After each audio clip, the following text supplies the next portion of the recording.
That makes more sense if you saw the video I put up on my other channel this week. But screw it, can't be arsed taking it down.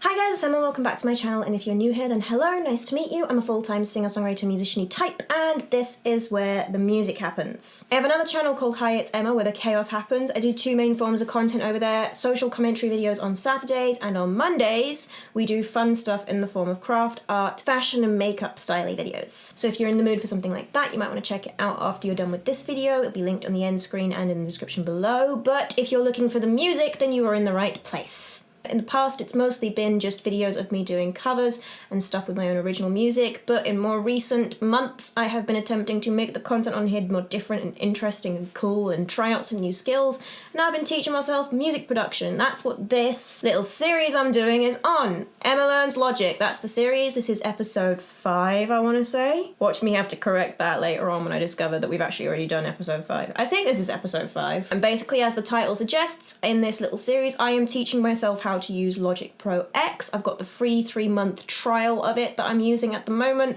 and I'm teaching myself music production on that because I always wanted to do music production. I never had the courage to follow it through properly at like school or anything, so I am catching up, having a midlife crisis now. I'm definitely having a midlife crisis.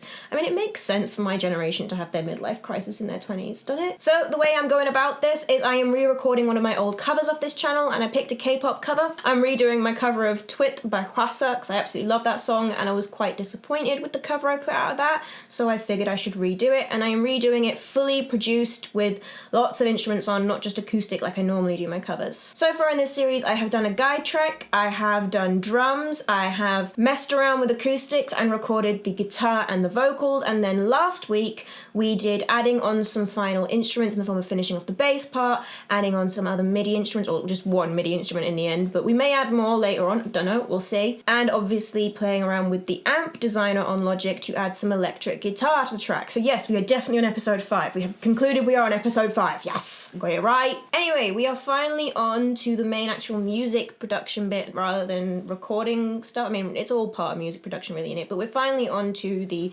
mixing stage and the really getting in and getting to know Logic and getting to know all of the technical side of this, which meant I spent this week doing a lot of reading and watching videos about EQ, and my brain hurt a lot. I've learned all sorts of new important technical terms like gain staging, clipping. I kind of already knew what that was. I knew what clipping was, but I just didn't use it. Noise floor, headroom, mix bus, and top-down mixing, all sorts of fancy words. Actually, side note there, and just something I want to say, is that a lot of what I have learnt this week and actually applied to my track all came off the Recording Revolution website that my buddy James recommended to me, and that resource has been a huge help to me. So if you are, like me, trying to learn a bit more about mixing and you get sick of looking at certain websites that just go into too much detail or start digressing onto subjects that really aren't relevant to beginners, I would recommend Recording Revolution. So where we are at the end of this week is I have fully balanced and panned all of my instruments and vocal parts in my track, and I have done EQ, I want to say on all the instruments, but I'm not certain. I didn't do any on the shaker, but that's the only one I haven't done. So basically we have a track now where I have had a first go at getting the balance, the panning and the EQ right. So next week I can move on to compression and hopefully also start throwing on some effects like reverb and stuff. I decided not to do compression this week because that's another thing I'm gonna have to do a lot of reading up on, so we focused on EQ this week. But we started out with balancing and panning and getting the track sounding right before throwing any plugins on, because everything I read and the few bits of advice that I did get from people from last week was just basically that before you put any effects on, you should try and get the track sounding as best you can, like as close to a final product you'd be happy to hear on the radio as you can without any effects, by just using the faders and the panning. I find it really interesting that panning is actually something you do first. I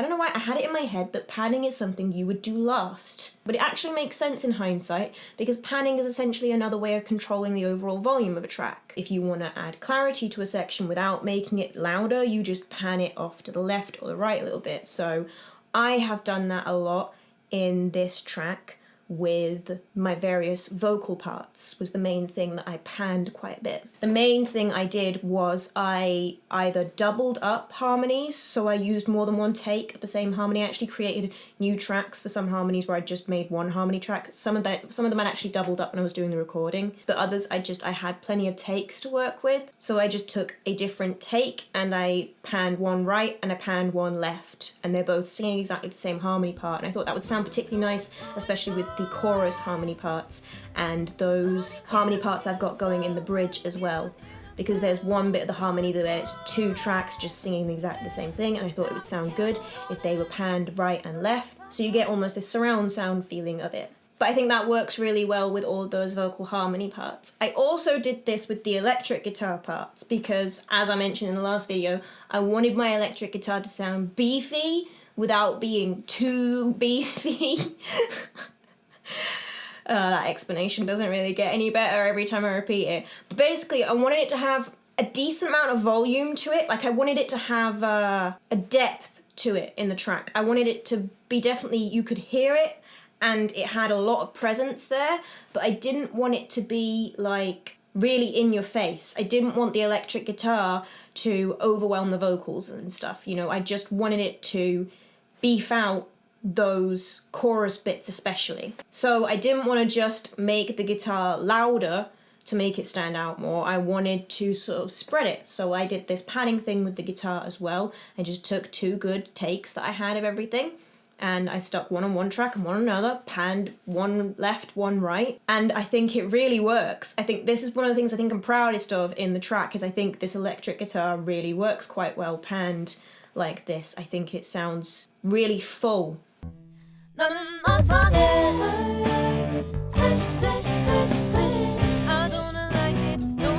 It did take me a while to balance out the chorus because of that, and trying to get the balance between the bass, the electric guitar, have the acoustic guitar sort of be there in the background, and based on everything I was reading, I decided that I would sort out the acoustic guitar later with some EQ instead. But getting the balance right in this part was quite tricky. There are a few things that I learned this week about why getting your balance right at the start of a track is so important, what you're looking for, what you want to achieve with the balance before you go ahead and start with adding anything else on. And I thought I'd just go through a few of them because, like I said, me talking about the things I've learned, the terms I've learned this week, and it'll help show if I've actually understood them. People can then call me out in the comments if I have misunderstood anything. I don't think I have. I think I've understood things pretty well. But also just to pass on things I've learnt this week to other people. So the main thing I think I've understood about balancing is it's not just about getting all of your parts right in the track. Like, you do balancing for the track overall.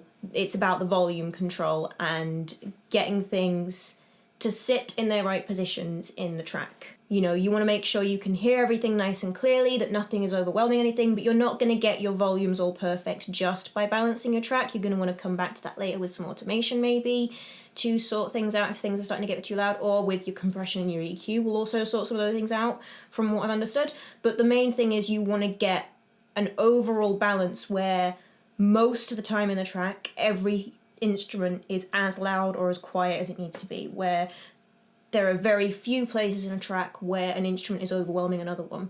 You're going to have those, and you're going to have to sort those out in other ways later, but your main aim is to get things as close to perfect as possible with just those faders first. But the other aim that I've understood is important is that basically this is about gain staging, which apparently gain staging is about just getting it so that you've got a volume at a level that means you have room to work with. So there are all sorts of terms we're going to go through here that I've learned this week that are important, and those are headroom, clipping, and noise floor, which are all related to each other and all related to this gain staging thing. So gain is how much initial volume you have in your track. When you turn up the gain on an amp or anything, that's how much signal is actually going in. Clipping, nice and easy, that's when I sing too loud and it gets distorted and you get feedback. This is when the signal going in from your instrument or whatever, or the signal going in between your plugins and stuff and actually coming out on your master is too loud, basically. It can't cope with how much of a signal it's being sent, so you get distortion, you get feedback. The noise floor is the other end of this, and that's the lowest level you need to get over, basically, to be able to hear the recording well over the hiss you can sometimes get from the equipment basically doing its job. I noticed this on my live streams, and this is actually an issue I've been having with my live streams, is there's always a hissing whistle on my live streams, and I think it's coming from the mixing desk, the signal the mixing desk is sending into the audio interface, and sometimes that whistle gets quite present. That's something I'll probably be looking into a lot more, about how that actually works when I'm using the mixing desk with that. Anyway, and from what I've understood, this was a bigger problem with analog, and something you were trying to overcome more with analog is basically the sound of signal going in, that hiss you get of signal going in, you needed to record at a loud enough gain to overcome that. Apparently that's not so big an issue that you need to worry about as much anymore, but obviously you still want to record at a decent enough level so that you've got something to work with. You don't want to record something so quiet you wind up having to throw so many effects on to boost it up, because it's probably not going to sound as good. But you want to leave yourself with enough headroom. Headroom is that thing I have loads of when I walk through a door because I'm 5'2". That was a bad joke, but also an accurate description of what headroom actually is. I mean, it makes sense that they called it headroom because it's literally the room between the highest level of your signal, the highest volume that you've got going in on a track, and where your track can cope with, where you want it to not get past where it's going to clip. So the level it's going to clip at, and here, this is your headroom. And basically headroom is really important because you want plenty of it when you're at the having just recorded and having just balanced stage. So before you've put any effects on, you still want plenty of headroom left. So basically you don't want to be pushing everything to be as loud as it can at the first stages, because you want room left to be able to add effects on and change the sound and have it get a little bit louder. You need room for that because effects they're gonna take away from your headroom, apparently. Not EQ though. Headroom was very important, from what I can understand, in how you actually go about doing your EQ. One of the main things that I learnt that EQ is for is removing unnecessary frequencies, unnecessary volume from certain instruments to make more room in the track overall, volume-wise, signal-wise, for other instruments. The gist is basically being I'll take two instruments for an example actually and show you what I've done because of that. This was actually the example on the Recording Revolution video as well. He used the example of the acoustic guitar, so I know for a fact I've gotten this right because I'm basically just repeating what he said. So basically what you want to do when you're mixing a track with lots of other instruments in it and acoustic guitar is you're probably going to want to get rid of all of the bass frequencies of your acoustic guitar. All these really low-end frequencies you're not going to need, because the role of acoustic guitar in your track is not to be your bass. That's your bass's role, that's your bass drum's role. Your bass and your bass drum want to take up this space. They want to have more volume here. And if your guitar has also got a lot of volume there that isn't adding anything to the track, because it's not gonna, because that's not its role in the track, all of those instruments are going to be competing for that space, and they're all going to be competing for that headroom. So if you take out the bass frequencies in your acoustic guitar, you have more headroom for your bass and your bass drum to take up those frequency spaces. If you were just doing vocals and acoustic guitar, you might not want to do this so much, because in a track where it's just vocal and acoustic guitar, you've not got a bass drum, you've not got a bass playing anything. You're gonna want some bassy frequencies in there because otherwise it's gonna sound really tinny. So you might not take down your bass frequencies on that acoustic guitar as much because you don't need to make room for anything else. Each instrument needs to take up its space. And frequencies, EQ, and changing how much of different frequencies are playing in different instruments is how you control that. He had this really helpful way of describing EQ actually as a really smart volume knob. EQ is just a volume knob where you're able to control the volume for specific frequencies. So getting rid of some of those unnecessary frequencies in tracks that not only you're not going to hear them in, but especially in the case of acoustic guitar, you don't want to hear them in because that's not the job the acoustic guitar is playing in this track. So that's one thing I've learned this week about how to use EQ and how I've used EQ on a lot of the tracks. So for my acoustic guitar, I've taken out the bass frequencies and I've boosted up more of the treble frequencies. I've taken out some of what they also say. I'll come back to that in a sec, actually. And then for my bass, I took out the higher frequencies. So where's my bass? So yeah, for my bass, I've taken out pretty much all of the higher frequencies because your bass guitar is bass. You don't want it taking up space. You don't want your bass taking up space in your higher frequencies because that's not its role. You want it taking up space here in these lower frequencies. Same with your drums. You're going to want them taking up more space in your lower frequencies. I mean, my drums are a bit annoying because I've not recorded them. I've got a sample. I struggle to understand how I should mix a drum sample because my drum sample has bass snare, cymbals, all in one thing. So I've done my best with that, and if anybody has any specific advice about what I should change about how I do EQ because I've used samples, I would very much appreciate that. And same for all my vocal parts. My vocal parts are not going to be taking up any bass frequencies. I am not a baritone, so there's no way I would be singing anywhere near down here. I mean, I am quite low for a woman, and I particularly like the lower tones I have to my voice. Like, even when I'm singing quite high, there are some nice tones in the deeper bits of my voice that I like, and I think they make it sound more rounded out. I'm not as big a fan of a bright vocal, so I thought if I boosted a little bit of these lower frequencies and took out some of these higher frequencies a little bit, because these were quite harsh as well. These frequencies I found were sounding quite harsh, so I took those out. But I also obviously boosted a little bit at the very high end just to give it that lift and brighten it a little bit. That's mainly what you're doing with EQ from what I can understand. You're making small subtle changes to the volume of certain frequencies in an instrument to get the tone you want, and also make sure it sits in the right place in the track. So your bass guitars are sitting in the bass of your track, and your acoustic guitars are sitting in the middle of your track, and your vocal is sitting nice and high in your track. From what I've understood, I think that's how EQ works. Anyway, I basically just went through lifting up different frequencies and listening and just moving it along, listening to what frequencies sounded nice when they were up high and boosting those, and what frequencies sounded dull or sounded harsh, especially in the vocal. These two frequencies I've taken out in the lead vocal in particular, I thought sounded really harsh, so I just took them down a bit. The only other thing is I did have a slightly different approach when I came to my MIDI instruments, particularly the clicks and the toms I put in. Obviously I've done the same as I've done on others with the clicks, and I've just taken out all the bass frequencies because they're quite high, then don't need to be taking up any space in the bass area. But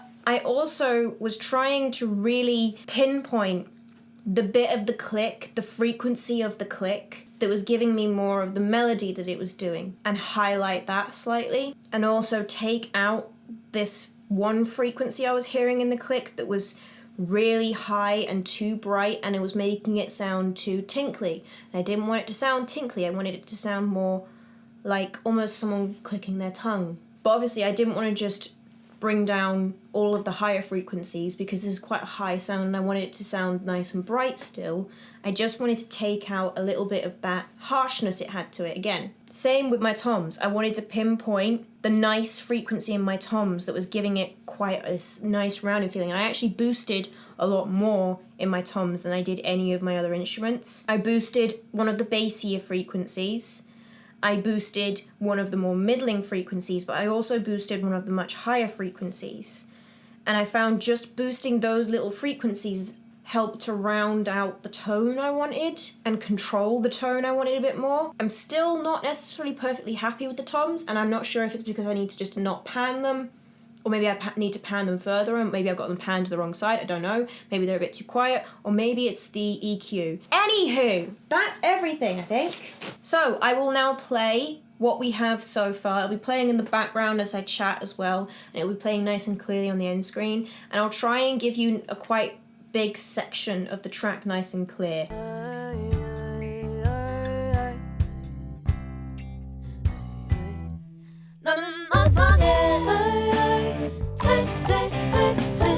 I don't like it, nobody like it. 여는 선정해. 나밖에 모르는 사나이. 여는 선정해 한 번씩. 우린 길을 잃었어. 우린 길을 잃었어. Yeah. 나밖에 모르는.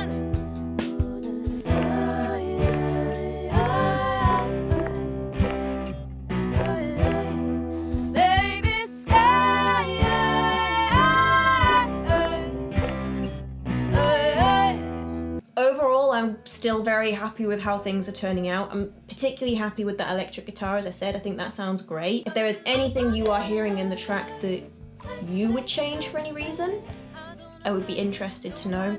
Anything you think is sounding a bit off, that isn't sounding very nice. And obviously, next week, I will be moving on to mainly looking at compression. I'm probably just going to be looking at the Recording Revolution website again, as I'm getting on so well with that, and it's been such a good resource. But if there are any other tips, tricks, or resources people have about compression that they would like to share with me, feel free to. If you've found a really good video tutorial or a really good article explaining the basics of compression. I do understand some of the basics of compression, like I know the parts of it, like I know threshold, attack, the one that's the opposite of attack, what the frig is it called, release. I struggle a bit more to understand how that actually applies because at the end of the day it's a lot of people quoting numbers at me. So good resource is not just about what compression is and how it works, but also specifically about how best to apply it and what you're actually looking for to achieve with compression, especially is what I need to understand more, I think, because I understand that compression makes things louder.